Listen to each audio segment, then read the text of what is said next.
David stared at his phone. His mother's contact picture smiled back at him. 3 years old now, from his wedding day. Her eyes sparkled with pride, her hands cupping his face like she used to when he was a boy.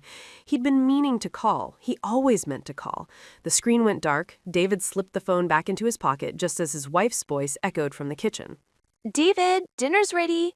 Another day, another excuse, another promise to himself that he'd visit her next week, next month, soon. But soon had a way of never arriving. That evening, after the children were finally asleep and the house fell into its familiar quiet, Emma sat beside him on the couch. She had that look, the one that meant she'd been thinking about something for days. "There's someone I want you to take out on a date," his wife Emma said. David looked up from his phone, eyebrows raised. What? Emma leaned closer, her voice soft but deliberate. "A proper date. I want you to treat her really well. Take her somewhere special. Spend the whole evening with her." Emma, were you... Your mother, David. The words hung in the air between them like an accusation.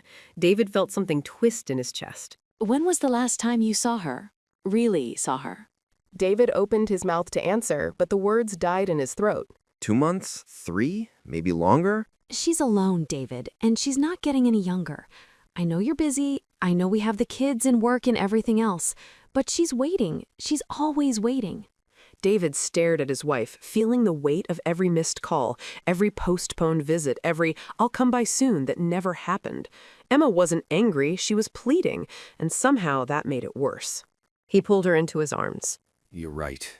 God, you're right. Thank you. His voice cracked on the last word. The next morning, David's hands shook as he dialed his mother's number. It rang once, twice, 3 times. What if she doesn't answer? What if she's given up on me? Hello. Her voice sounded smaller than he remembered, older. Mom, it's me, David. There was a pause, just a heartbeat, but David heard everything in that silence. Surprise, hope, hesitation. David. Sweetheart. How are you? How are Emma and the babies? The brightness that flooded her voice made his throat tighten. Everyone's good, Mom. Really good. Listen, I want to take you out. For lunch. Just you and me. Somewhere nice. Would you like that? Silence. David's heart pounded. Mom, are you there? He heard it then, a small, trembling breath. She was crying. I'd love that. I'd love that so much, sweetheart. Her voice broke, and David closed his eyes, hating himself for letting it get to this point. How about this Saturday? I'll pick you up at noon. Yes. Saturday is perfect. When he hung up, David sat frozen, staring at his phone. How had he let so much time slip away? Saturday arrived with blue skies and warm sunshine. David put on the blue shirt his mother always said brought out his eyes. As he drove across town to her apartment, memories flooded back. Sunday lunches at her table, her laughter filling the kitchen, the way she used to wait by the window whenever he was coming home. She was waiting by the window now. David saw her silhouette as he pulled up, and by the time he parked, she was already at the building entrance. She dressed up in a floral dress he'd never seen, her hair carefully done, her purse clutched in both hands like a teenager on her first date. David stepped out of the car, and his breath caught. When had she gotten so much older? The silver in her hair had spread, new lines creased her face, her hands trembled slightly as she reached for the car door. You look beautiful, Mom. Her eyes filled with tears, but her smile was radiant. My handsome boy. She reached up and cupped his cheek, just like in that old wedding photo, just like 1,000 times before. At Rosario's, they sat by the window. Sunlight poured across the white tablecloth as his mother studied the menu with an expression of pure joy. David watched the way the light caught in her hair, the slight tremor in her hands as she turned the pages, the way her eyes kept darting up to look at him, as if making sure he was really there. When the food arrived, something magical happened. The awkwardness melted away. The guilt faded. They talked like they used to, really talked. Do you remember when you were 7 and you made me learn the name of every single train engine? David laughed. I was obsessed. I had that whole collection. And you'd line them up every night before bed and tell me their names. Thomas. Percy. Gordon. I can't believe you remember that. I remember everything, sweetheart. The way she said it, soft, wistful, made David's chest ache. They ate slowly, David told her about Sophie's dinosaur obsession, about James learning to ride his bike, about Emma's painting hobby. His mother listened with genuine fascination, asking follow-up questions, laughing at the funny parts, glowing with pride. I've been gardening, on the rooftop of my building. I grew tomatoes this summer. You're gardening? I didn't know that. It's new. It gives me something to do. She said it lightly, but David heard what she didn't say. Something to fill the time. Something to make the days less lonely. Mom, I'm sorry I haven't... No, She reached across the table and squeezed his hand. no apologies today. Today is perfect. You're here. That's all that matters. As they shared tiramisu for dessert, his mother looked at him with an expression he couldn't quite read. There was joy there, yes, but something else too. Something that looked almost like goodbye. This has been wonderful, David. Truly wonderful. We're going to do this more often, I promise. Once a month. No, twice a month. I'd like that very much. The drive back to her apartment was quiet but comfortable. David kept glancing at his mother, memorizing this moment, the way she watched the passing streets, the peaceful smile on her face, the way she seemed lighter somehow. When he pulled up to her building, she didn't immediately get out. She sat there, hands folded in her lap, looking at the building like she was gathering courage for something. Mom, you okay? More than okay. Thank you for today. It meant everything to me. Thank you for saying yes. She leaned over and kissed his cheek, lingering for just a moment longer than usual. Then she got out, turned back to wave, and walked toward the entrance. David watched her in his rearview mirror until she disappeared inside. He drove home feeling lighter than he had in months, already planning their next outing. The art museum, the botanical gardens, they had time now. They had so much time. When David got home, Emma was waiting on the couch. Tell me everything. So he did. He told her about the restaurant, about his mother's dress and her stories, about the laughter and the memories. Emma listened, smiling, wiping her eyes. She said she'd love to do it again. I'm going to make this a regular thing, Em. I'm not going to let time slip away anymore. Emma pulled him close. She's lucky to have you. I'm lucky to have her and you. That night, David fell asleep feeling like he'd finally done something right. Thursday morning started like any other. David called his mother to confirm their next date, planned for Saturday. The phone rang, and rang, and rang. No answer. David frowned.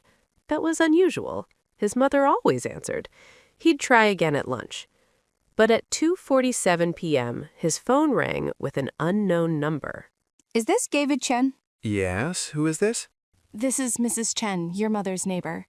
I'm so sorry. I found her this afternoon. She passed away, David. Peacefully, in her sleep. The words didn't make sense. They couldn't make sense. What? No, I just saw her. We had lunch. She was fine. I'm so sorry. The world tilted. David's phone slipped from his hand. Emma appeared beside him, her face pale. David? What happened? David! But David couldn't speak, couldn't breathe, couldn't process that the last time he'd seen his mother, really seen her, would be the last time. Her apartment still smelled like lavender and old books. David stood in the doorway, unable to make himself go further. Everything looked the same. How could everything look the same? Mrs. Chen stood near the dining table, wringing her hands. She left these out. I think she wanted you to find them. On the table, 2 envelopes. One had his name in his mother's handwriting. The other was from Rosario's restaurant. David's hands shook as he reached for the letter. Emma stood behind him, her hand on his shoulder. He opened it. My dearest David, if you're reading this, then I won't be there for our next dinner. I'm sorry, sweetheart. I wanted more time. Last Saturday was one of the happiest days of my life. Seeing you, talking with you, laughing with you, it was everything I'd been missing. Everything I'd been too afraid to ask for. I know you've been busy. I know life pulls you in 1,000 directions. That's how it should be. You have a beautiful family, a wonderful career, a full life. I've been so proud watching you build that life even from a distance. After our lunch, I felt so happy that I went straight back to Rosario's and booked our next dinner. I wanted it to be waiting for us. But I'm writing this just in case, because lately I've been tired. More tired than usual. And we never know, do we? We never know when our time is up. Inside the other envelope is the reservation. But David, I changed it. It's not for you and me. It's for you and Emma. That beautiful girl saw what I couldn't bring myself to say. She gave you the push to come back to me, even if just for one perfect afternoon. She loves you enough to share you, to remind you of the people who need you. That's rare, my darling. That's precious. So take her to dinner. Take your wife and treat her the way you treated me last Saturday. Hold her hand. Tell her stories. Make her laugh. Don't wait. Don't let months go by. The people we love aren't guaranteed tomorrow. You gave me one last perfect day. Now I'm giving you this reminder, treasure every moment. Not just with Emma. With Sophie. With James. With your friends. With everyone who matters. They're not going to be here forever. And neither are you. Don't blink, David. Or you'll miss it. I love you. I have always loved you. I will always love you. Thank you for last Saturday. Thank you for being my son. Mom.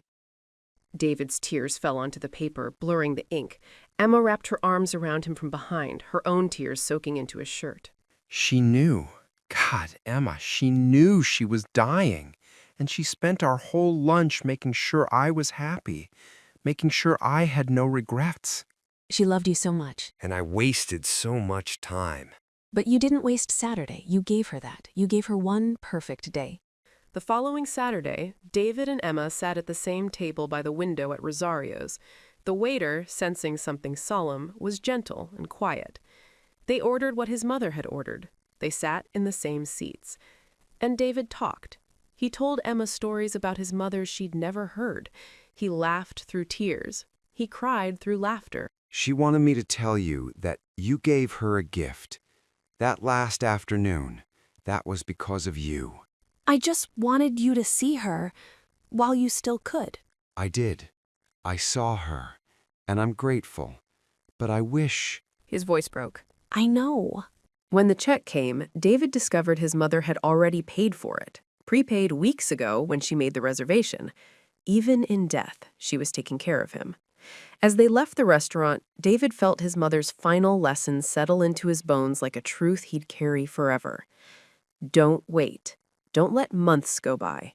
The people we love aren't guaranteed tomorrow.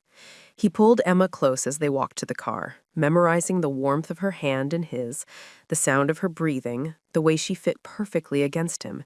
Tomorrow, he'd hug his children longer. He'd call his friends. He'd live deliberately, love openly, wait less.